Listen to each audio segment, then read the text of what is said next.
Bueno, aquí mismo lo dijiste. Sí. No, no es que el que sea la oposición no tenga razón. La oposición podría tener razón si se sustentara en la realidad. Ahora, conjunto de elementos que escuchamos nosotros el día a día. Esa es la propaganda. Pero la propaganda es más absurda. Y ese es el drama de la oposición, que no se ha podido conectar con la población. Y si no se puede conectar con la población, no obtendrán jamás mayoría. Es una tragedia que le está ocurriendo. Ellos tienen un diagnóstico que está absolutamente divorciado de la realidad. Ellos creen que está galopando una crisis de las peores. Y ellos piensan que la gente no entiende cuál es la raíz de esta crisis. Esta crisis tiene una raíz estructural mucho antes del año 98, Pizarro. Tú eres joven. Quizás no has estudiado el tema económico, pero te recomiendo que lo estudies. Aquí se instauró un modelo dependiente, rentista, parasitario. No lo instaló Chávez, fue la burguesía. Aquí se obtienen las mayores tasas de ganancia del planeta sin invertir. No es de ahora. Aquí se generó una dependencia de las importaciones que no es de ahora, es de siempre. El aparato productivo se torció totalmente y se puso a depender de ensambladoras en el mejor de los casos, y en el peor de los casos se importaba absolutamente todo. Eso es nuevo. La dependencia era absoluta del gobierno de los Estados Unidos. El petróleo, en torno a lo cual giró toda la economía y la sociedad venezolana, era prácticamente un espacio de dominación del imperialismo. Pero venir a decir acá que esta revolución no ha hecho nada en función de la independencia, bueno, eso es el mayor de los disparates. Porque eso incluso nuestros enemigos lo tienen que reconocer. Nosotros rompimos los lazos de dependencia y de subordinación con el imperialismo. Ahora, esos lazos todavía se mantienen con la oposición. La oposición y la burguesía sí tienen posturas dependientes. Muchos de los problemas que tenemos nosotros en la actualidad, desde el punto de vista económico, y no estoy evadiendo problemas y errores que nosotros pudimos haber ocasionado con nuestras acciones, pero la mayoría de los problemas obedecen a estructuras.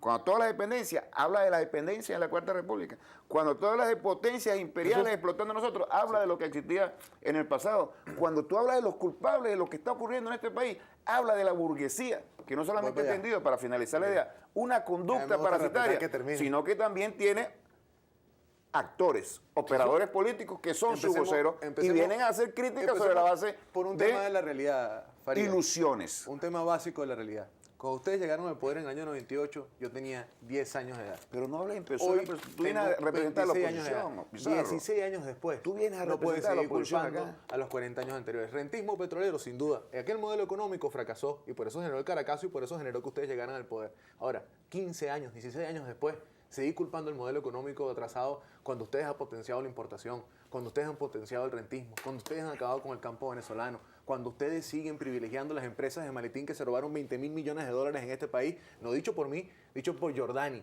que fue ministro de su gobierno y que ahora está en el ostracismo de la historia porque decidió confrontarlos con la fuerza de la realidad, Farías, porque al final, conexión con el pueblo, qué mejor conexión con el pueblo que sus problemas del día a día. Eso que no sufren mucho del gobierno, Jesús, que tú los conoces y que los tienes ahí cerca en la bancada porque están rodeados de escolta, que no lo sufren porque les hacen el mercado y se los ponen en la nevera, que no lo sufren porque no viven de su plata, viven de la plata del pueblo venezolano. Y por eso hay una desconexión de quienes hoy están en la burocracia del Estado. Ustedes en el 98, cuando yo tenía 10 años de edad, reitero, Farías, que hoy tengo 26, 16 años después, ustedes en el 98 prometieron acabar con el burocratismo. Hoy hay 111 viceministerios.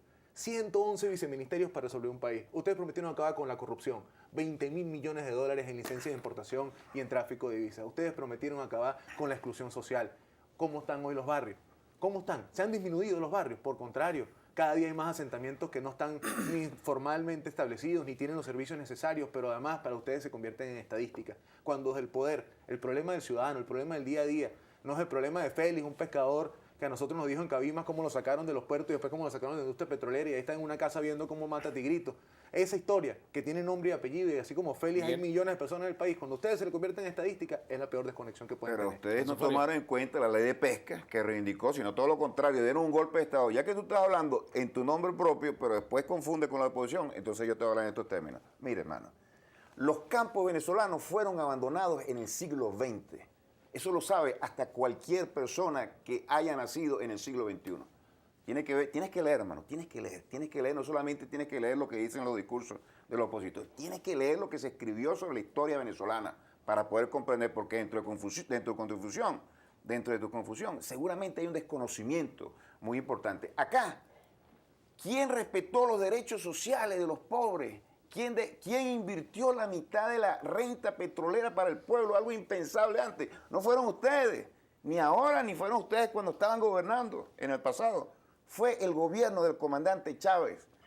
¿Que hay corrupción? Bueno, por supuesto que hay corrupción, un sistema que se está reproduciendo. El gran reto de la revolución es acabar con la corrupción. El gran reto de la revolución es acabar con el burocratismo. ¿Cómo vamos a acabar con el burocratismo? Dándole poder al pueblo, organizando al pueblo. La única fuerza social, política, el chavismo, es la que tiene un proyecto para el país. Yo quisiera que la oposición me dijera qué le propone al país. Unos tienen constituyente, otros piden elecciones, otros piden guarimba, otros piden salida. ¿Qué es lo que propone la oposición? Este es un drama para este país. Este país podría desarrollarse mucho mejor si existiera un gobierno chavista, como va a existir por siempre, y existiera una oposición sensata, coherente, que propusiera algo a los problemas estructurales que ustedes mismos crearon. Ustedes mismos crearon el campo, las importaciones, el rentismo. ¿Cuánto crees tú que se demoraron los países desarrollados hoy? Seguramente no lo has leído porque no has tenido tiempo para leer esas cosas, pero necesitaron décadas. ¿Eso tú crees que él no lee? No, pero esas cosas no las lee, evidentemente, porque los argumentos no evidencian otra cosa. Yo sé que él es una persona culta, pero estos temas no está leyendo. Yo le voy a dar una bibliografía para que lea. Décadas, con métodos. ¿Qué libro le recomendarías tú a Jesús? No, pero si yo sé que le voy a... Yo le recomiendo un libro facilito. Un libro que escribió Lenin, La enfermedad infantil del izquierdismo. Yo soy el que le voy a recomendar a él. Ese es el primer libro que yo le voy a regalar a Farideh. Un libro de Lenin, Para además. finalizar la idea, esos libros, tú sabes que yo estudié en la RDA, en la Alemania comunista. 6 años allá leíamos esos libros, pero no con detalle, después lo discutíamos. Podemos debatir esos libros también, es extraordinario. Ahora, lo que no podemos perder de perspectiva es que aquí, en este país, hay una fuerza política y una fuerza social que garantiza la paz que ustedes quieren perturbar, que garantiza los grandes beneficios sociales. A pesar de la guerra económica, nosotros no hemos sacrificado una sola de las grandes metas sociales Tengo que ir a la pausa. hemos podido Arranco yo a la pausa y arrancas tú en la otra, pero fíjate que hay un planteamiento. Aquí dice Oscar Lucien, es lamentable que el diputado del PSUV oculte que sus postulados son militantes, es un engaño a los ciudadanos. Aquí dice Omar José Espitia, cuando Chávez era candidato a la presidencia, el CNE era de oposición y Chávez ganó. Tengan pueblo y ganarán. Eso Vamos a la acá. pausa.